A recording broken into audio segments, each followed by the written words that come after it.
Assalamu alaikum wa rahmatullahi wa barakatuh, c'est Nazmi, j'espère que vous allez bien. Donc aujourd'hui c'est un cours un petit peu spécial, c'est un cours de transition depuis ce qu'on a vu depuis le début et ce qu'on va voir par la suite. Donc aujourd'hui on va voir les différences qu'il y a entre la grammaire et la conjugaison, bien sûr au niveau de la langue arabe, d'accord? On va pas faire des cours de français, on parle de la langue arabe sur cette chaîne, donc on va voir les différences qu'il y a entre la grammaire et la conjugaison.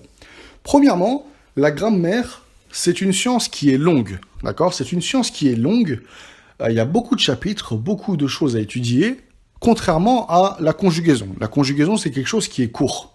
Quand je dis court, ça ne veut pas dire que vous l'étudiez en 1 heure, mais c'est beaucoup plus court que la grammaire. Il y a moins de règles.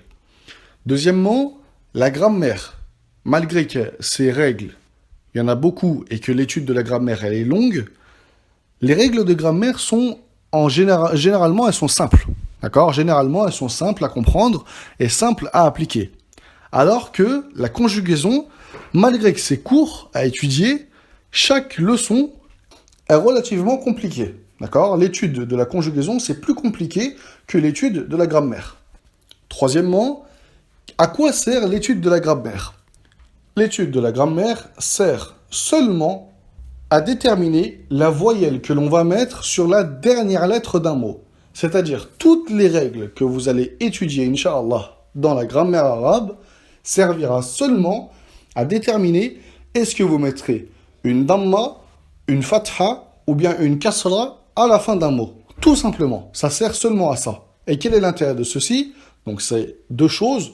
Premièrement, avoir une meilleure compréhension de la langue arabe, car en changeant seulement la dernière voyelle, ça peut changer tout le sens de la phrase.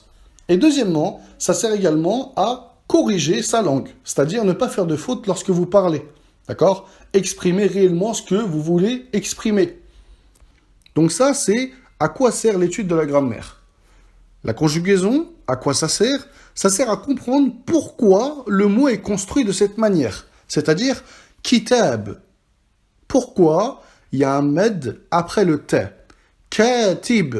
Pourquoi il y a un med après le kef? Et ensuite, il y a une kasra en dessous le t.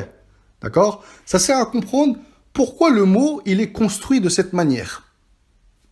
Enfin, quatrièmement, la différence entre la grammaire et la conjugaison, c'est que pour appliquer les règles de grammaire, le mot doit obligatoirement être dans une phrase.